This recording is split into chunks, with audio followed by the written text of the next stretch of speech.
अशोक सिंह जी, आपके भारत 24 में हार्दिक स्वागत है। बहुत बहुत धन्यवाद आपका। जिस तरीके से जौनपुर में तमाम पार्टियां उतरी हैं, जहां पर दो राजपूत और एक कुशवाहा, तो इस तरीके के जाति समीकरण तो देखने को मिल रहा है, लेकिन आपकी जो पार्टी है चुनाव चिन्ह वो गन्ना किसान और किसान के मुद्दे को लेकर मैदान में उतरी है, कैसे इसको देखते हैं? जी, मैं कई बार मीडिया वालों के सामने रूबरू होकर बताया हूं कि जो समाज विकास क्रांति पार्टी है, सबसे पहले मैं इसका मतलब आपको समझाना चाहूंगा कि हर इंसान समाज का होता है और वो अपने समाज को ऊपर उठाना चाहता है, अपने समाज का विकास करना चाहता है। तो समाज विकास यानी समाज के लोग अपने समाज का विकास करना चाहते हैं, इसलिए मैंने पार्टी का नाम समाज विकास। और उसके बाद अपने समाज का विकास करने के लिए उनको क्रांति लाने की जरूरत पड़ती है, तो इसलिए हमारी पार्टी का नाम समाज विकास क्रांति पार्टी है। मैं आपको दावे के साथ कह रहा हूं, गाजियाबाद का जो 26 तारीख को चुनाव है, बीजेपी से टूट के आया है, मेरे पास आया है। वो बीजेपी की विचारधारा को पसंद नहीं करता, बीजेपी का कैंडिडेट था, वो नमः यादव करके है, वो चुनावी मैदान में है, वो जीत रहा है।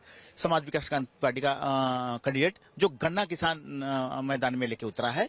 मैं किसान का बेटा होने के नाते गन्ना किसान उत्तर प्रदेश में ही नहीं, बिहार में भी, गुजरात में भी, राजस्थान में भी, मध्य प्रदेश में भी, पश्चिम बंगाल में, पंजाब में, ऐसे 25 प्रदेशों में गन्ना किसान का चुनाव चिन्ह लेके उतरा हूं।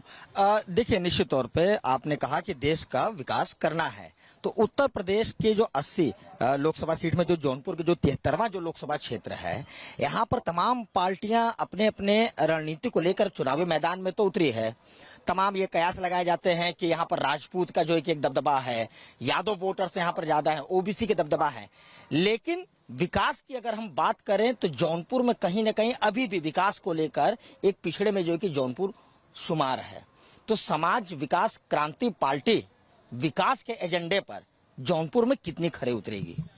बिल्कुल, मेरा चुनावी एजेंडा न कहिए, मैं आपको कह रहा हूं कि हम अगर जौनपुर के सांसद होते हैं, अब 73 लोकसभा की बात कर रहा हूं, मैं जौनपुर की बात कर रहा हूं, अगर मैं सांसद बनता हूं तो पूरे जितनी जनता है उसमें से जो 100 यूनिट का बिजली है उसको माफ करने का काम करूंगा। यानी 100 यूनिट बिजली माफ करने का काम करूंगा अगर मैं सांसद बनता हूं तो, सरकार चाहे जिसकी भी हो।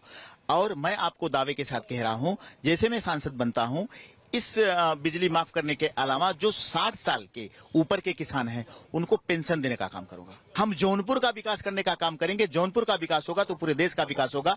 जो इंसान अपने माँ बाप का सेवा नहीं कर सकता, वो अपने गांव की सेवा कभी नहीं कर सकता, अपने देश की सेवा नहीं कर सकता। इसलिए मैं जौनपुर का बेटा होने के नाते, राजपूत का बेटा होने के नाते, भगवान श्री रामचंद्र जी का अनुकरण करते हुए हम यहाँ पे मैं चुनावी मैदान में आए हैं और फतह करेंगे। हम देश में विजय, समाज विकास क्रांति पार्टी की सरकार सत्ता में आएगी तो आएगी, और 73 लोकसभा हम जीत रहे हैं, अच्छी तरह से जीत रहे हैं।